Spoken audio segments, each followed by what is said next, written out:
Our lesson 2 in chapter 7 is on properties of parallelograms. We'll look at properties to find lengths and angles of parallelograms, and then look at parallelograms in the coordinate plane. If a quadrilateral is a parallelogram, opposite sides are congruent and opposite angles are congruent. Consecutive angles are supplementary, and diagonals bisect each other, meaning that the diagonal lengths are the same from, for example, in our drawing, Q to M is the same as M to S, and P to M is the same as R to M. The diagonals aren't necessarily the same length as each other. In our first example, we're going to find the values of x and y. We know that opposite sides are congruent, so 3y minus 1 has to equal 20. Solve for y. I'm going to add 1 to both sides.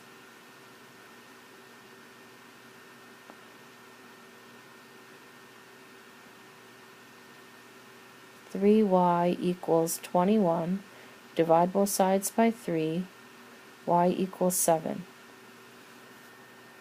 For x, opposite angles are congruent, so 2x equals 54. Divide both sides by 2. X equals 27.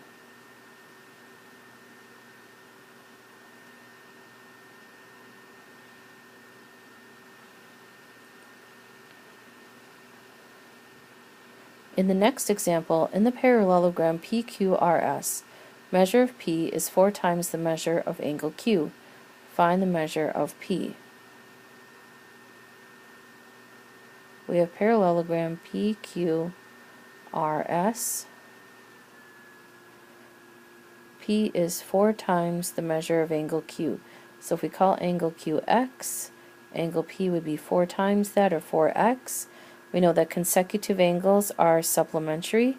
So if I add these two together and set them equal to 180 degrees, we get 5x equals 180. Divide both sides by 5. So if we take 180 divided into 5, we get 36 for x.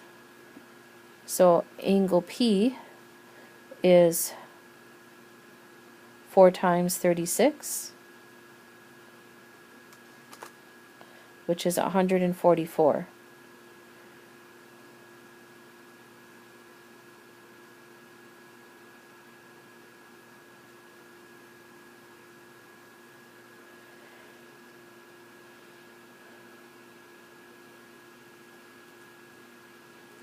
In our next example, we're proving, given that the two are parallelograms, that the angles are congruent. C and G are congruent. So I'm going to make a 2-column proof. Make our statements and our reasons.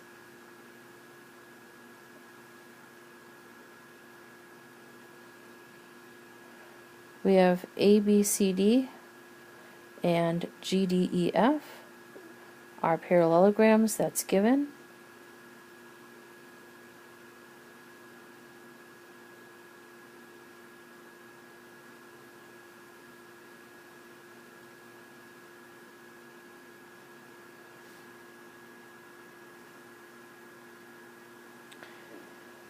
We also know that we have angle ADC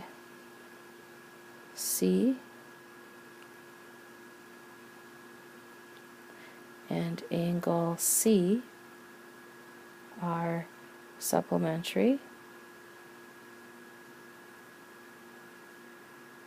That's the consecutive angle supplementary.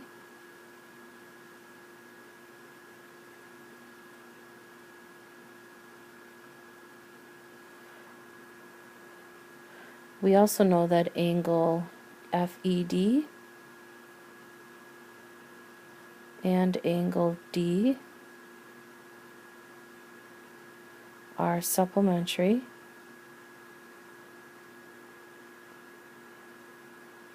It's consecutive angle supplementary once again.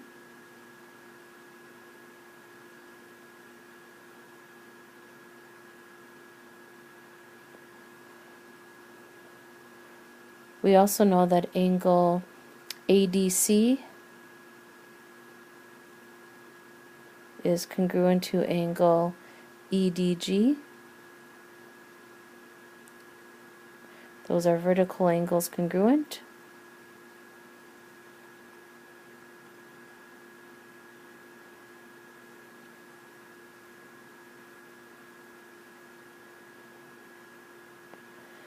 And then finally, we know that angle C would have to be congruent to angle G,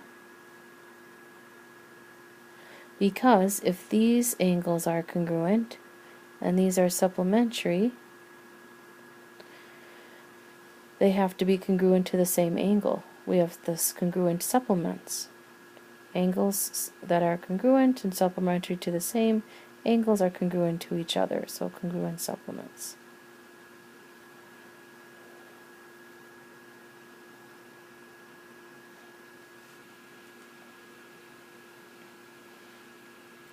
In our next example, we're going to find the coordinates of the intersection of the diagonals of the parallelogram with vertices at 1, 0, 6, 0, 5, 3,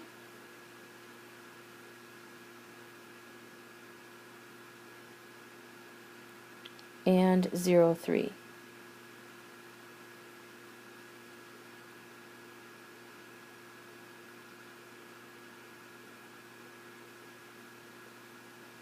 So if we draw on our diagonals,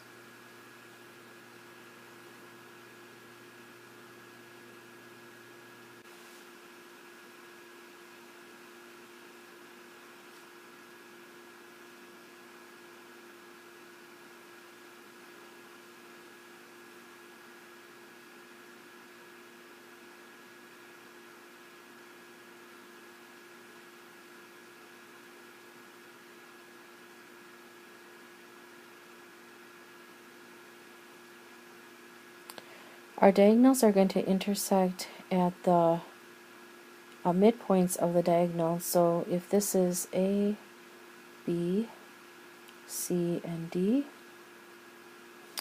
if we're not sure by graphing it, it looks like it's at about 3, 1.5.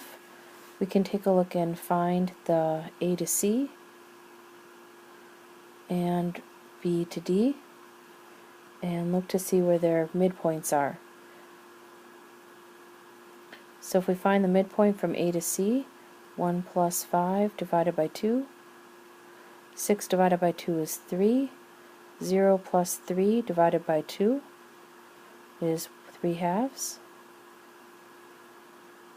We'll do the same over here. 6 plus 0 divided by 2 is 3.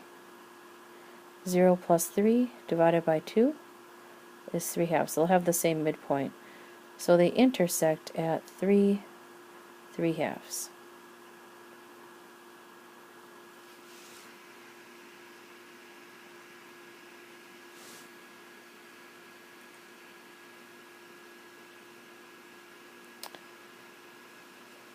In our next one, we're finding the coordinates of our vertex, G. So we have D is at -1, 4.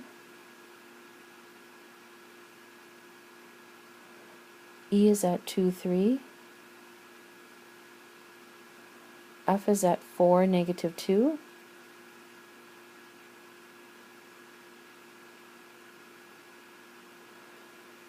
And we have to figure out where the other side is, so we'll go by length of the side being the same.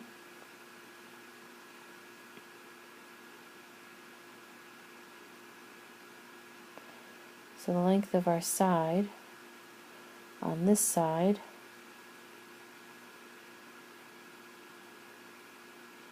is going to be going over 3 and down 1. So I'll do this, go the opposite here, go left 3 and up 1, so that'd be at 1, -1. So if they're the same length, then when we finish drawing it in,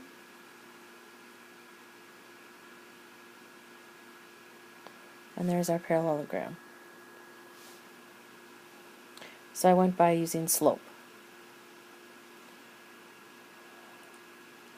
And that's all for our lesson today.